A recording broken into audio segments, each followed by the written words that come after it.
ನಮಸ್ಕಾರ. ಮುಖ್ಯಾಂಶಗಳು. ಬಂಗಾಳಕೊಲ್ಲಿಯಲ್ಲಿ ವಾಯುಭಾರ ಕುಸಿತ ಹಿನ್ನೆಲೆ ಚಳಿಯ ನಡುವೆಯೂ ರಾಜ್ಯದ ಹಲವೆಡೆ ಮಳೆ ಮುಂದುವರೆದಿದೆ. ಹಾಗೆಯೇ ಮುಂದಿನ 5 ದಿನ ಹಲವು ಜಿಲ್ಲೆಗಳಲ್ಲಿ ಗುಡುಗು ಸಹಿತ ಭಾರೀ ಮಳೆ ಸುರಿಯುವ ಸಾಧ್ಯತೆಯಿದೆ ಎಂದು ಹವಾಮಾನ ಇಲಾಖೆ ಮುನ್ಸೂಚನೆ ನೀಡಿದೆ. ಹಾಗಾದರೆ ಎಲ್ಲೆಲ್ಲಿ ಮಳೆ ಎನ್ನುವ ಮಾಹಿತಿಯನ್ನು ಇಲ್ಲಿ ತಿಳಿಯಿರಿ. ರಾಜ್ಯ ರಾಜಧಾನಿ ಬೆಂಗಳೂರಿನಲ್ಲಿ ಡಿಸೆಂಬರ್ 13 ಬೆಳಗ್ಗೆಯಿಂದಲೂ ಮೋಡ ಕವಿದ ವಾತಾವರಣ ಇದ್ದು, ಹಲವೆಡೆ ಜಿನುಗು ಮಳೆ ಮುಂದುವರೆದಿದೆ.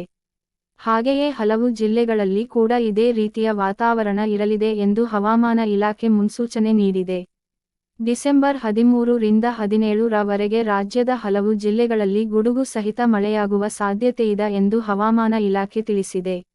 ಇಂದು ರಾಜ್ಯದ ದಕ್ಷಿಣ ಒಳನಾಡು, ಕರಾವಳಿ ಮತ್ತು ಮಲೆನಾಡು ಜಿಲ್ಲೆಗಳಲ್ಲಿ ಅಲ್ಲಲ್ಲಿ ಗುಡುಗು, ಸಿಡಿಲು ಸಹಿತ ವ್ಯಾಪಕವಾಗಿ ಸಾಧಾರಣ ಮಳೆ ಹಾಗೂ ಅಲ್ಲಲ್ಲಿ ಭಾರೀ ಮಳೆಯಾಗುವ ಸಾಧ್ಯತೆಯಿದೆ ಎಂದು ತಿಳಿಸಿದೆ.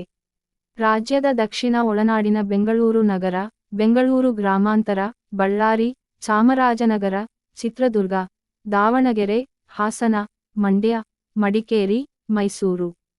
ಕರಾವಳಿ ಜಿಲ್ಲೆಗಳಾದ ದಕ್ಷಿಣ ಕನ್ನಡ, ಉಡುಪಿ, ಉತ್ತರ ಕನ್ನಡ ಹಾಗೂ ಮಲೆನಾಡು ಜಿಲ್ಲೆಗಳಾದ ಚಿಕ್ಕಮಗಳೂರು, ಬೆಳಗಾವಿ, ಹಾಸನ, ಕೊಡಗು, ಶಿವಮೊಗ್ಗ ಜಿಲ್ಲೆಗಳಲ್ಲಿ ಗುಡುಗು ಸಹಿತ ಭಾರೀ ಮಳೆ ಸುರಿಯುವ ಸಾಧ್ಯತೆಯಿದೆ ಎಂದು ಹವಾಮಾನ ಇಲಾಖೆ ಮುನ್ಸೂಚನೆ ನೀಡಿದೆ. ಹಾಗೆಯೇ ಡಿಸೆಂಬರ್ 17 ರಿಂದ ದಕ್ಷಿಣ ಒಳನಾಡು ಜಿಲ್ಲೆಗಳಲ್ಲಿ ಮತ್ತು ಡಿಸೆಂಬರ್ 19 ರಿಂದ ಕರಾವಳಿ ಭಾಗಗಳಲ್ಲಿ ಭಾರೀ ಮಳೆಯಾಗುವ ಸಾಧ್ಯತೆಯಿದೆ ಎಂದು ಹವಾಮಾನ ಇಲಾಖೆ ಮುನ್ಸೂಚನೆ ನೀಡಿದೆ. ಡಿಸೆಂಬರ್ 17 ರಿಂದ ದಕ್ಷಿಣ ಒಳನಾಡಿನ ಬೆಂಗಳೂರು ನಗರ, ಬೆಂಗಳೂರು ಗ್ರಾಮಾಂತರ, ಬಳ್ಳಾರಿ, ಚಾಮರಾಜನಗರ, ಚಿತ್ರದುರ್ಗ, ದಾವಣಗೆರೆ, ಹಾಸನ, ಮಂಡ್ಯ, ಮಡಿಕೇರಿ, ಮೈಸೂರು ಜಿಲ್ಲೆಗಳಲ್ಲಿ ಭಾರೀ ಮಳೆ ಬೀಳುವ ಸಾಧ್ಯತೆಯಿದೆ ಎಂದು ಮುನ್ಸೂಚನೆ ನೀಡಿದೆ. ಡಿಸೆಂಬರ್ 19 ರಿಂದ ಕರಾವಳಿ ಜಿಲ್ಲೆಗಳಾದ ದಕ್ಷಿಣ ಕನ್ನಡ, ಉಡುಪಿ ಮತ್ತು ಉತ್ತರ ಕನ್ನಡ ಭಾಗಗಳಲ್ಲಿ ಅಲ್ಲಲ್ಲಿ ಭಾರೀ ಮಳೆ ಸುರಿಯುವ ಸಾಧ್ಯತೆಯಿದೆ ಎಂದು ಹವಾಮಾನ ಇಲಾಖೆ ಮುನ್ಸೂಚನೆ ನೀಡಿದೆ. 2023 ರಲ್ಲಿ ಮುಂಗಾರು ಮಳೆ ಕೈಕೊಟ್ಟ ಹಿನ್ನೆಲೆ ರಾಜ್ಯದಲ್ಲಿ ಬರದ ಛಾಯೆ ಆವರಿಸಿತ್ತು. ಇದರಿಂದ ಜಲಮೂಲಗಳೆಲ್ಲ ಬತ್ತಿ ಹೋಗಿದ್ದವು. ಅಲ್ಲದೆ ಸೂರ್ಯನ ಶಾಖಕ್ಕೆ ರೈತರು ಬೆಳೆದ ಬೆಳೆಗಳೆಲ್ಲವೂ ಮುದುಡಿ ಹೋಗಿದ್ದು, ಅನ್ನದಾತರು ಕಂಗಾಲಾಗಿದ್ದರು.